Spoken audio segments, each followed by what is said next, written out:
Welcome to Bellman Woodworking and Designs with me, Brent Bellman. Today we're going to check out how to make one of these an outdoor coffee table that you can use for any outdoor living space that you have. Let's check it out and see how you can make one yourself.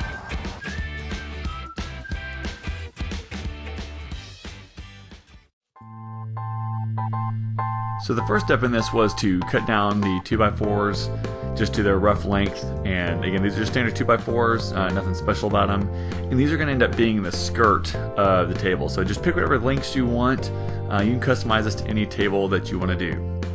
Now for me, always with 2x4s, it is rare that I ever use a 2x4 just how it is. I always cut off the edges to make them square, and then I can round them off however I want to if I want to do that later. But on this project, I just want to have everything square, have all the edges nice and straight, just to look like everything would match up and be uniform all the way across the table. But again, so these are the short pieces of the skirt. Previously you saw the long pieces of the skirt.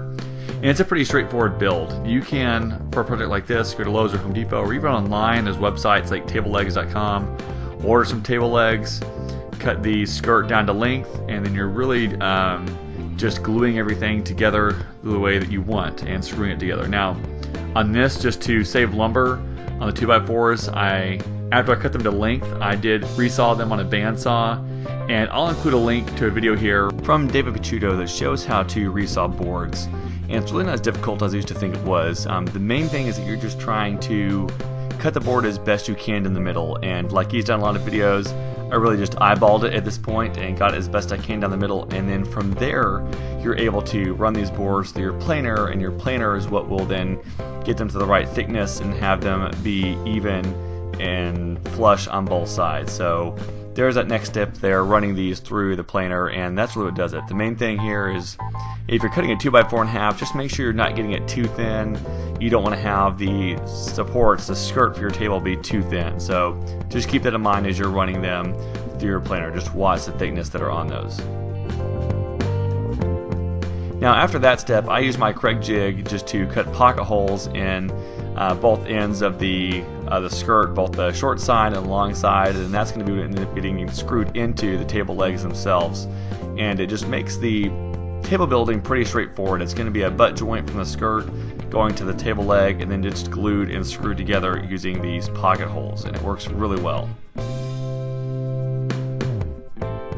So right here at this point, I'm using a trick I saw a long time ago in a video from Anna White, and that is, if you want to keep your skirt recessed or recessed to any degree, just use any kind of a spacer board, and you're going to clamp it to the actual skirt of the table, and then that will create that space. You just do it on all four sides, and then you'll have an equal recessed space all the way around. So that's what I've done here, is I've clamped that board on as a spacer, and then I'm putting those screws in using the Craig jig there, or the clamp for that.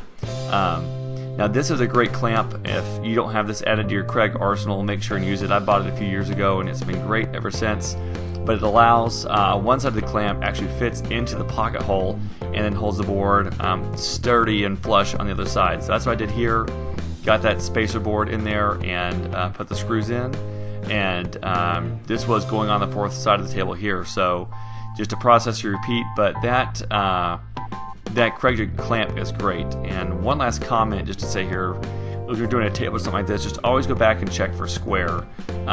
With a Craig jig, I think it works out pretty well. If you're cutting, as long as your saw is cutting square on your boards, your piece should turn out pretty square in the end, just with the way the Craig jig, your board, everything works. But go ahead and make sure you're checking for square along the way. Now at this step, I'm just simply cutting a board that's going to go in the middle as a support, just to make sure that the table stays square, that the skirt doesn't bend from one side to the other. Now right here, I'm using that Wixie angle finding gauge, and this is a great tool. If you don't own it, they're usually like $30 at Woodcraft or Rockler, and I definitely suggest getting that just to make sure my miter saw is zeroed in. That's been a tool to help me. And from here, I'm cutting these corner supports. So just cut that first side, and then I cut these all around, between 4.5 inches. Just kind of eyeballed it there. But just cut 4 of those. Make sure you flip your board over as you go to make sure you're getting those opposite angles there that'll fit up into the corner for these supports.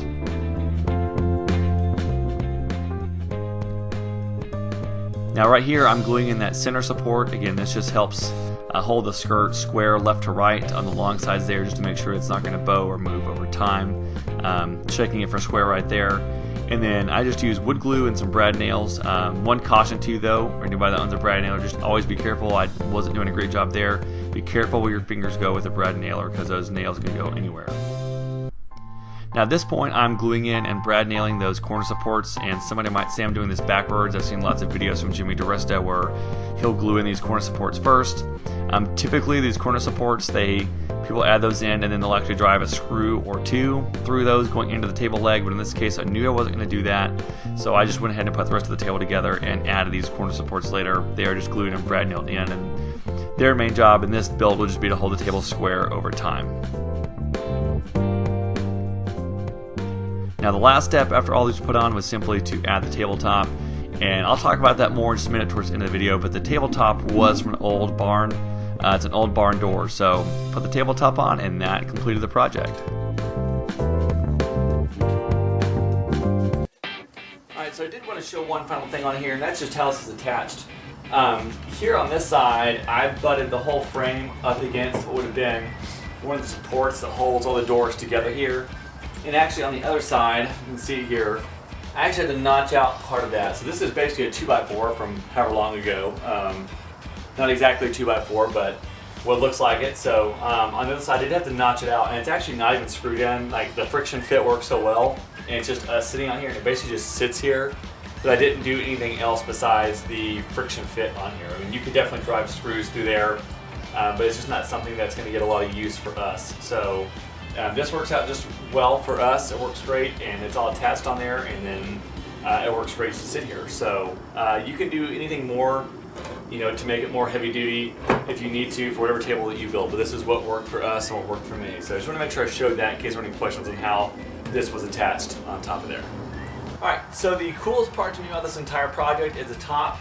This is actually a reclaimed barn door. So I had a friend who lived out in the country, and there was a super dilapidated barn just completely falling apart. We went in and salvaged this whole door out of there, and I had thought about chopping it down to make it smaller, but instead just decided to keep it the whole size just for the story of that it's an old barn door. So a neat project. So if you take this project on yourself, you can definitely use any kind of wood for the top, anything you want, but for me I decided to use the barn door for the top. I just thought that made a really cool project. I did end up painting the bottom. It's outdoors, so it is painted white. We've got a few other white pieces of patio furniture out here, so it kind of matched with those. So cool project. I encourage you to see what you can do to reclaim a project. It's always neat to upcycle something. So to me, that was a cool project to be able to do this. Take something old, repurpose it, make it something really neat, really cool, original and authentic, something that no one else has at their house or somewhere else. So anyhow, I hope this project inspires you for whatever you're going to do next in your garage, and just get out there, be building, do something. If you like this video, make sure to hit that like button. If you like my channel and want to get alerts about more things I'm doing, hit that subscribe button, and I'll also put a link to, if you want to check out my Patreon, you can go there. So thanks for watching, definitely appreciate it. Definitely just check out more things I've got going on. So until next time, be safe, keep learning, keep building.